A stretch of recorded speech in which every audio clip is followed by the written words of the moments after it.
I stood in the lobby of my office building at 6:47 p.m., bag over one shoulder, phone in hand, scrolling through the same three group chats that never seemed to end. It had been one of those days, back-to-back meetings that could have been emails, a deadline that somehow moved closer while I watched, and a vending machine that ate my last dollar. All I wanted was to get home, kick off my shoes, and eat cereal for dinner without talking to another human being. The elevator doors opened with a soft chime. Empty. Perfect. I stepped in, pressed the button for the underground garage, and leaned against the mirrored wall. The doors slid shut. Then the lights flickered. Not the usual brief blink. A long, deliberate dim, followed by a soft mechanical groan. The elevator stopped between floors because the digital display went dark.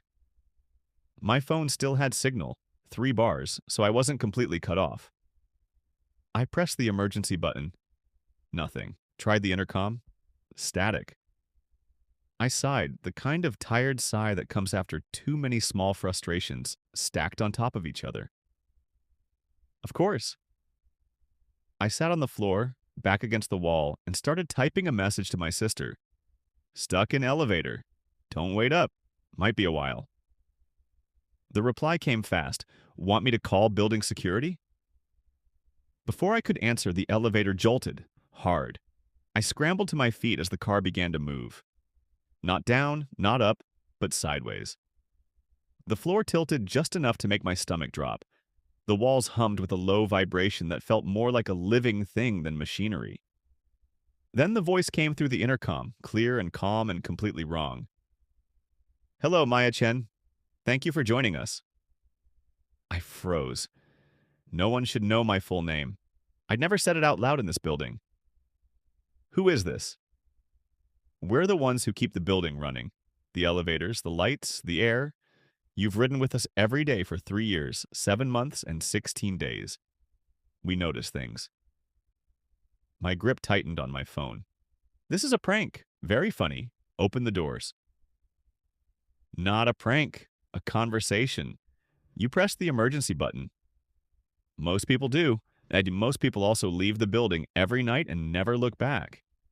You, however, you've been thinking about quitting, about disappearing for a while, about whether anyone would notice if you simply didn't show up tomorrow. My throat went dry. I had been thinking that. Quietly. Privately. In the gaps between meetings. The elevator started moving again, this time upward, past the top floor, past the mechanical rooms into a space that shouldn't exist. The walls shifted from steel and glass to something darker, almost organic, like the inside of a throat. A single soft light appeared overhead. We can offer you a choice, the voice continued. Stay in this building forever. Become part of the system that holds it together. You'll never be tired again. Never lonely, never late. You'll simply continue. Or we open the doors right now on the roof, and you walk out into the night. Alone. Free. With everything still unfinished. I laughed once, sharp and shaky. That's not a real choice. Isn't it? You've been riding us for years, carrying the weight of every unfinished task, every quiet resentment, every version of yourself you postponed. We can take that weight, or you can keep it. The elevator stopped. The doors began to open, slowly, revealing not the roof, but a vast, impossible space filled with soft golden light and the faint sound of distant elevators moving in perfect rhythm. Other figures stood in the distance, still content, their outlines faintly glowing. I looked at my phone. The message to my sister was still unsent. Outside, somewhere far below, the real city kept moving without me. I stepped forward, then stopped. I want the doors to open on the garage, I said. The real one. And I want you to forget my name. Silence. Then the voice, quieter. Why? Because I'm not done being tired yet, or lonely, or late.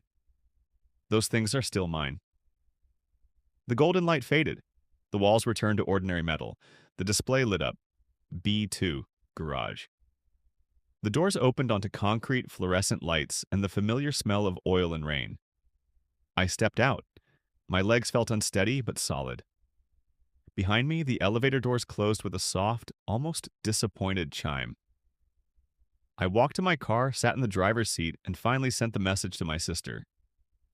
Never mind. I'm fine. On my way home. Want to get late night tacos? The reply came immediately. Always. I started the engine. As I pulled out of the garage, I glanced once in the rearview mirror. The elevator bank stood quiet and ordinary, as if nothing had happened. But for the rest of the drive home, every time I passed a tall building, I wondered how many other people were still deciding whether to stay or go. And for the first time in a long while, I was glad I had chosen the unfinished version of myself.